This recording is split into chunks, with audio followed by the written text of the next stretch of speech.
Hello दोस्तों, स्वागत है आपका मेरे चैनल पे। यहाँ पे मैं वीडियोस अपलोड करती हूँ फॉर हायर मैथमेटिक्स। अगर आपको भी हायर मैथमेटिक्स से रिलेटेड वीडियोस चाहिए तो मेरे चैनल को सब्सक्राइब करें। तो आज मैं आपके साथ जो टॉपिक डिस्कस करने जा रही हूँ उसका नाम है Charpit method for solving non linear partial differential equation of first order. ठीक है, जब हमारे पास कोई भी पार्शियल डिफरेंशियल इक्वेशन गिवन होती है तो उसमें हमारे पास डेरिवेटिव्स होते हैं। ठीक है, partial derivative with respect to x and partial derivative with respect to y. तो उस इक्वेशन को जब हमारे पास इक्वेशन होगी नॉन लीनियर टाइप की तो उसमें हम चारपीट मेथड की हेल्प से उसको कैसे सॉल्व करेंगे ये हम इस वीडियो में जानेंगे। तो चलिए बिना देरी किए वीडियो को स्टार्ट करते हैं। तो सबसे पहले देखिए हमारे पास चारपीट मेथड, सबसे पहले हम इसका देखेंगे कि वर्किंग रूल क्या है। हम कोई भी हमारे पास अगर प्रॉब्लम गिवन है तो हम उसको कैसे सॉल्व करेंगे उसका वर्किंग मेथड हम समझते हैं। ठीक है, देखो तो इसके लिए देखो, consider a non linear partial differential equation f of x y z p q is equals to 0। यहाँ पे हमारे पास जो भी हमारी non linear partial differential equation होगी उसमें हमारे पास x होगा, y होगा, z होगा। ठीक है, यहाँ पे x और y इंडिपेंडेंट वेरिएबल है और z हमारे पास डिपेंडेंट वेरिएबल है, z जो कि फंक्शन होगा x और y का। ठीक है, p हमारे पास है curl z upon curl x और q है हमारे पास curl z upon curl y। ठीक है, partial derivative with respect to x को हम p से डिनोट करते हैं और partial derivative of z with respect to y को हम q के साथ डिनोट करेंगे। ठीक है, तो अगर हमारे पास कोई ऐसी इक्वेशन गिवन होगी, जनरल इक्वेशन यहाँ पे मैंने लिखी है, तो उसकी हेल्प से हम चारपीट इक्वेशंस कैसे बनाएंगे। देखो, पहली हमारे पास इक्वेशन है dx upon F of p। जो भी आपके पास इक्वेशन गिवन होगी उसको इक्वल टू 0 करके तो आप पहले dx के अपॉन लिखेंगे। जो भी आपके पास इक्वेशन होगी उसका derivative with respect to p is equals to dy। f का derivative with respect to q is equals to dz p into f का derivative with respect to p plus q f का derivative with respect to q is equals to dp minus of f of x plus p f z is equal to d q upon minus f of y plus q f z. ये हमारे पास चारपीट equations होंगी।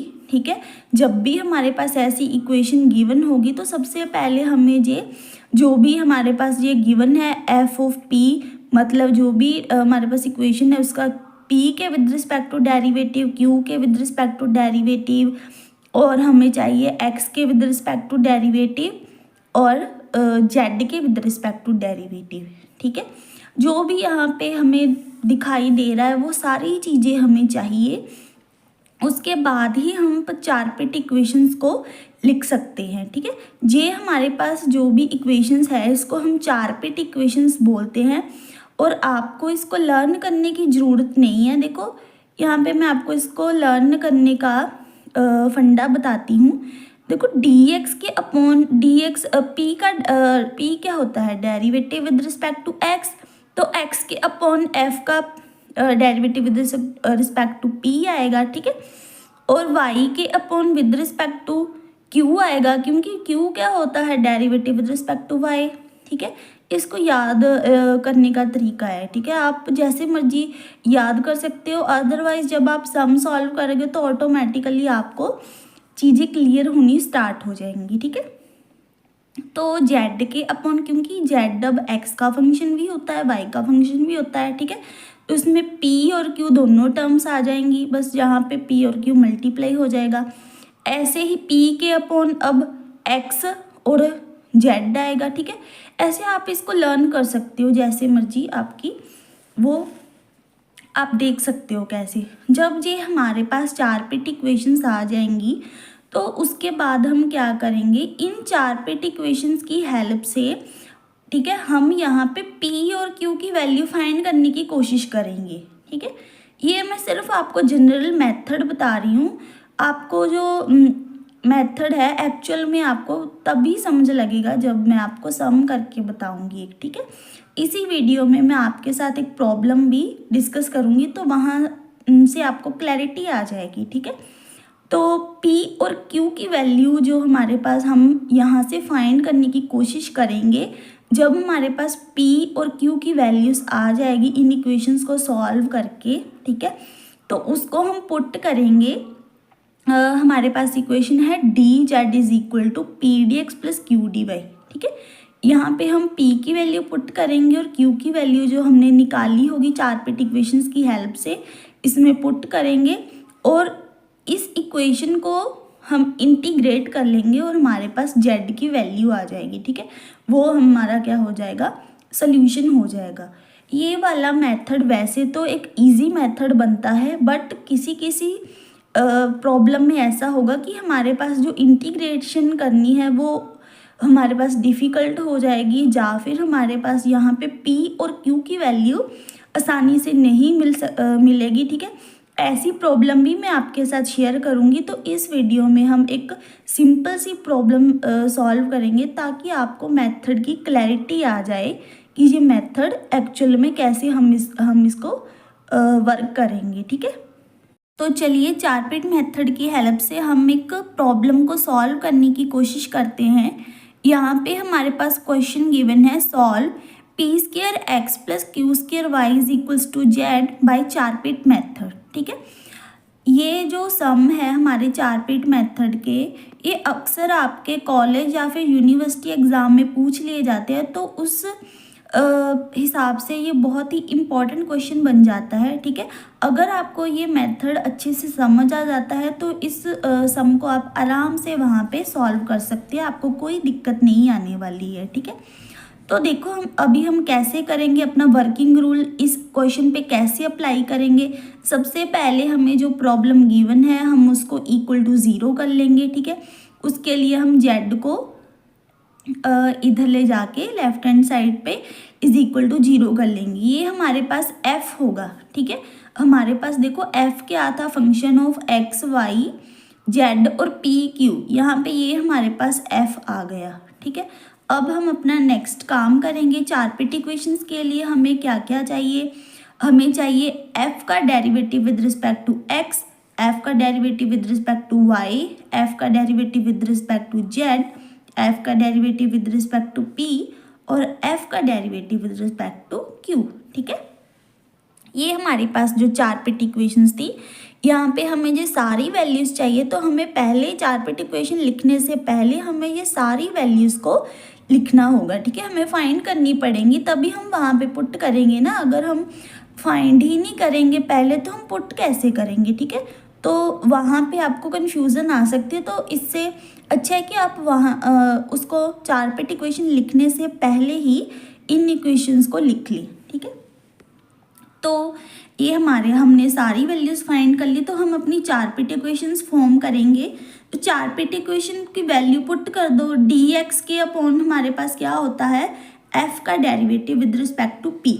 F का derivative with respect to p है हमारे पास 2px। देखो इसका derivative कर दो विद रिस्पेक्ट टू पी, तो यहाँ पे ही डेरिवेटिव होगा, यहाँ पे तो p प्रेजेंट ही नहीं है। ठीक है, तो डेरिवेटिव आ जाएगा 2px। ठीक है, वो हमने वैल्यू यहाँ पे लिख दी। नेक्स्ट हमारे पास डी वाई के अपॉन होता है एफ का derivative with respect to q, तो यहाँ पे एफ क्यू की वैल्यू हमारे पास है 2qy। ठीक है, यहाँ पे एफ का डेरिवेटिव कर दो विद रिस्पेक्ट टू क्यू, वो हम यहाँ पे लिखेंगे। डी जेड के अपॉन हमारे पास आता है p into F of P plus q into F of Q, तो यहाँ पे हमारे पास वैल्यू फाइंड कर लो। p लिखेंगे हम, साथ में हम लिखेंगे f का derivative with respect to p, उसको हम अरेंज करके लिख देंगे। ठीक है, 2 कॉमन आ जाएगा हमारे पास, तो यही टर्म बचेगी। तो उसके बाद डी पी के अपॉन हमारे पास होता है माइनस का F of x plus P F of z. ठीक है, तो यहाँ पे वैल्यूज़ देख लो, पुट कर लो आप। ठीक है। Minus of f of x p square है, ठीक है, और एफ ऑफ जेड की वैल्यू -1, तो यहाँ पे आप पुट करोगे तो आपके पास पी माइनस पी स्क्वायर बन जाएगा, ठीक है। ऐसे ही डी क्यू के अपॉन हमारे पास होता है minus of f of y plus q f of z, ठीक है। उसकी वैल्यू आप यहाँ पे पुट कर देंगे यहाँ से, ठीक है। तो ये हमारे पास 4 पिट इक्वेशंस आ चुकी हैं। अब हमारा नेक्स्ट काम क्या होता है, अब हम इन 4 पिट इक्वेशंस की हेल्प से कैसे भी करके P और Q की वैल्यू को फाइंड करेंगे, ठीक है। हम किसी भी 2 टर्म को लेके यहाँ पे P और Q की value in terms of x, y, z लाने की कोशिश करेंगे, ठीक है। तो देखो यहाँ पे क्या बन सकता है, देखो हमें P की वैल्यू चाहिए, जो P वाली टर्म है उसके अपॉन तो P ही है, ठीक है। तो कोई और टर्म यहाँ पे ऐसी बन रही है, यहाँ पे सिर्फ जहाँ पे P हो या फिर वो वाला वेरिएबल हो जिसको हम उसके साथ कंपेयर करेंगे। देखो आप फर्स्ट और फोर्थ जो P वाली टर्म है, दोनों टर्म्स को ध्यान से देखो। अगर हम इन दोनों टर्म्स को लें तो हमारे पास P और X, ठीक है, 2 वेरिएबल्स आ रहे हैं, दोनों सेपरेट किए जा सकते हैं यहाँ पे, और इंटीग्रेशन करनी भी हमारे पास आसान होगी, ठीक है। तो मैं यहाँ पे इसको सॉल्व करने के लिए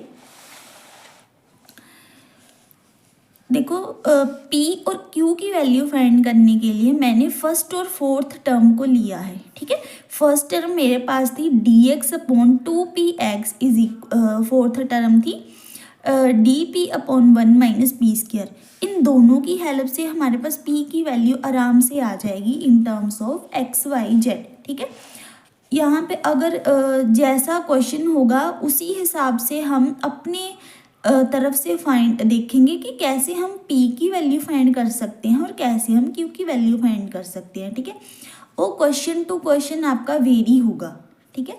यहाँ पे फर्स्ट और फोर्थ टर्म लेके मैंने सॉल्व किया है, हो सकता है किसी और क्वेश्चन में आपका किसी और टर्म से सॉल्व हो रहा हो, ठीक है। ऐसे क्वेश्चंस भी हम नेक्स्ट वीडियोस में डिस्कस करेंगे, तो आपको टेंशन लेने की कोई ज़रूरत नहीं है। अगर कोई सम आपका नहीं हो रहा है तो कमेंट सेक्शन में आप मेरे को कमेंट कर सकते हो, तो मैं उस क्वेश्चन की भी वीडियो आपको प्रोवाइड कर दूंगी, ठीक है। तो देखिए हम अगर हमने 2 टर्म्स ले ली, अब हम इसको सॉल्व करेंगे। तो सॉल्व करने का मेथड वही, आप वेरिएबल सेपरेट कर लो, ठीक है। जो ये है हमारे पास टर्म नीचे P माइनस पी स्क्वायर, इससे आप P कॉमन निकाल लो तो आपके पास P इंटू 1 माइनस पी आ जाएगा। इधर भी आपके पास P है तो P के साथ P कैंसिल कर दो, यहाँ पे आपके पास dx अपॉन 2x बचेगा और dp के अपॉन 1 माइनस पी आ जाएगा, ठीक है। ये तो वेरिएबल सेपरेट ही है, इसकी इंटीग्रेशन आप आराम से कर सकते हो, ठीक है। इंटीग्रेटिंग बोथ साइड, यहाँ पे आप इंटीग्रेशन करोगे तो log x आएगा, यहाँ पे इंटीग्रेशन करोगे तो log 1 माइनस पी, और p का डेरिवेटिव होता है सॉरी हाँ p का डेरिवेटिव आएगा माइनस, ठीक है, प्लस कांस्टेंट ऑफ इंटीग्रेशन, ठीक है। आपको अच्छे से पता है जब हमारे पास 2 टर्म के साथ log आ जाता है तो हम अपने कांस्टेंट के साथ भी log ले लेते हैं ताकि उसको हमें फाइंड करना इजी हो जाए, ठीक है। तो दोनों साइड हमारे पास log आ चुका है, इधर आप log की प्रॉपर्टी लगा सकते हो, ठीक है। log a plus log b, यहाँ पे ये 1 के अपॉन आया क्योंकि ये माइनस को यहाँ पे पावर में लेके गई तो -1 पावर आ जाएगी, तो उसको 1 अपॉन 1 माइनस पी लिख सकते हो आप, ठीक है। यहाँ पे आप फॉर्मूला लगाएंगे, log a plus log b दोनों मल्टीप्लाई हो जाएंगे तो log के साथ log कैंसिल हो जाएगा और आपके पास आ गया x raise to power 1/2 is equals to a upon 1 minus p, ठीक है। हमें चाहिए क्या, हमें तो p की वैल्यू चाहिए, तो हम p की वैल्यू फाइंड कर लेंगे और हमारे पास p की वैल्यू आ जाएगी 1 माइनस a अपॉन √x, ठीक है। p की वैल्यू फाइंड करने के बाद अब हमारा नेक्स्ट काम है, यहाँ से हम इन्हीं इक्वेशंस की हेल्प से q की वैल्यू भी फाइंड करेंगे, ठीक है। तो उसके लिए भी हमें कोई भी टर्म चूज़ करनी पड़ेगी, चाहे आप मल्टीप्लायर चूज़ करो, चाहे जैसे मर्जी करो, जैसे आपको ठीक लगे, ठीक है। जैसे आपको इजी लगता हो वैसे ही आप p और q की वैल्यू निकाल सकते हो सकता है अगर आप p की वैल्यू किसी और मेथड से निकालते हो तो कुछ और आ सकती है, अगर आप मेथड कुछ और लगाते हो तो डिफ़र कर सकती है आपकी वैल्यू, बट वहाँ पे आपको पैनिक होने की कोई ज़रूरत नहीं है, क्योंकि ये डिपेंड करता है कि आपने कौन कौन सी टर्म से वैल्यू निकाली है। ठीक है, तो उस हिसाब से आपका जो आंसर है वो डिफ़र कर सकता है। ठीक है, उसकी आपको टेंशन लेने की कोई ज़रूरत नहीं है, बट आपका जो मेथड है वो आपका बिल्कुल करेक्ट होना चाहिए। ठीक है, तो क्यू की वैल्यू देखो आप कैसे फाइंड करोगे। क्यू की वैल्यू के लिए यहाँ पे तो सिर्फ क्यू वाली टर्म्स ही है, तो हम ऐसी कोई वैल्यू फाइंड करेंगे यहाँ पे हमारे पास क्यू की टर्म हमें दिखाई दे, या फिर ऐसी टर्म दिखाई दे यहाँ पे हमें वेरिएबल को सेपरेट करना इजी हो जाए, हमारी इंटीग्रेशन को आसान बना दे। ठीक है, तो देखो अगर मैं आपके यहाँ पे सेकंड टर्म और लास्ट टर्म लेती हूँ, दोनों को कंपेयर करती हूँ, तो वहाँ पे मेरे वहाँ से क्यू की वैल्यू आराम से मैं निकाल सकती हूँ। ठीक है, तो क्यू की वैल्यू फाइंड करने के लिए मैंने यहाँ पे ली है सेकंड और फिफ्थ टर्म। ठीक है, दोनों को आप कंपेयर करेंगे। ठीक है, यहाँ से आप क्यू कॉमन निकाल के क्यू इंटू 1 माइनस क्यू। ठीक है, जैसे आपने पी की वैल्यू निकाली बिल्कुल ऐसे ही आपकी क्यू की वैल्यू, क्योंकि टर्म्स ही वहाँ पे सेम है। ठीक है, डिफरेंट नहीं आ रही है। ये आपका सम इजी है, बट कुछ सम ऐसे भी आएंगे यहाँ पे इसको फाइंड करना डिफ़िकल्ट हो जाएगा, वो सम भी हम यहाँ पे डिस्कस करेंगे। तो पहले हम ठीक है इसको देखते हैं यहाँ पे, फिर हम इंटीग्रेट कर देंगे। इंटीग्रेट करके जैसे आपने p की वैल्यू निकाली ऐसे ही आपके पास q की वैल्यू आ जाएगी। यहाँ पे मैंने कांस्टेंट ऑफ इंटीग्रेशन a लिया था log a, यहाँ पे हम b लेंगे। ठीक है, हमारे पास कांस्टेंट ऑफ इंटीग्रेशन b आएगा यहाँ पे। सॉल्व करके हमारे पास q की वैल्यू आ जाएगी, q is equal to 1 minus b upon under root y. तो p और q की वैल्यू अगर हमारे पास आ जाती हैं तो उसके नेक्स्ट हमारा काम होता है p और q की वैल्यूज़ को हम पुट करेंगे, जो हमारी इक्वेशन है d z is equals to p d x plus q d y. ठीक है, यहाँ पे जो p की वैल्यू आपने फाइंड करी है वो पुट कर दो और q की वैल्यू को पुट कर दो। ठीक है, तो हमारे पास आएगा d z is equals to 1 minus a upon under root x into d x, और क्यू की वैल्यू पुट कर दो। ठीक है, 1 minus b upon under root y d y. Next काम हमारा होता है इसको इंटीग्रेट करना। ठीक है, इसको इंटीग्रेट करोगे आप, यहाँ पे दोनों साइड इंटीग्रेशन लगाओगे, तो इंटीग्रेट करके यहाँ पे आप इंटीग्रेशन करोगे तो 1 की इंटीग्रेशन x आ जाएगी, और इस टर्म की इंटीग्रेशन आप कर लो। ठीक है, यहाँ पे x की पावर -1/2 है। ठीक है, उसकी इंटीग्रेशन आ जाएगी x की पावर 1/2 डिवाइडेड बाई 1/2। सिमिलरली आपके पास y के विद रिस्पेक्ट टू इंटीग्रेशन यहाँ पे 1 की इंटीग्रेशन y, और ये वाले टर्म की integration b into y raise to power 1/2 upon 1/2। ठीक है, तो आप इसको सॉल्व करेंगे, अरेंज करके लिखेंगे तो आपके पास z की वैल्यू आएगी x minus 2a x raise to power 1/2 plus y minus 2b y raise to power 1/2। ठीक है, ये हमारे पास जो z की वैल्यू आई है यही हमारा कंप्लीट सोल्यूशन हो जाएगा, जो हमारे पास इक्वेशन गिवन थी। ठीक है, हो सकता है यही क्वेश्चन आपको किसी और जगह पे सॉल्व किया हुआ मिले और वहाँ पे किसी और तरह से सॉल्व किया हो, मतलब जो आपका जो आंसर आ रहा हो सकता है मैंने यहाँ पे सॉल्व करने के लिए कुछ अलग मेथड लगाया हो, उन्होंने कुछ अलग तरह से सॉल्व किया हो, पर जो वर्किंग रूल है हमारा 4 पिट मेथड को सॉल्व करने के लिए वो सेम ही रहेगा जैसे मैंने आपको बताया है। ठीक है, 4 पिट पहले आपको 4 पिट इक्वेशंस लिखनी है। ठीक है, उसके बाद इक्वेशन से p और q की वैल्यू फाइंड करनी है।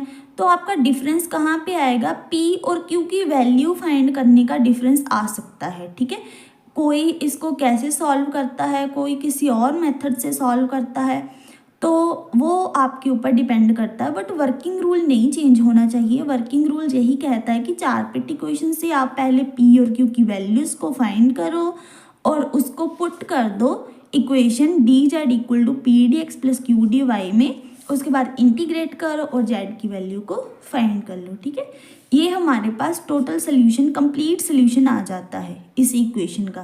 ठीक है, तो इस वीडियो में हमने देखा कि 4 पिट इक्वेशन की हेल्प से हम कैसे किसी भी पार्शियल डिफरेंशियल इक्वेशन का सोल्यूशन कैसे फाइंड करते हैं। तो अगर आपको वीडियो हेल्पफुल लगी हो तो वीडियो को लाइक, शेयर एंड सब्सक्राइब करें, और ऐसे ही और वीडियोस देखने के लिए मेरे चैनल को सब्सक्राइब करना ना भूलें। सब्सक्राइबर्स बहुत ही ज़रूरी हैं। मिलते हैं नेक्स्ट वीडियो में एक नए क्वेश्चन के साथ। तब तक के लिए बाय और थैंक्स फॉर वॉचिंग।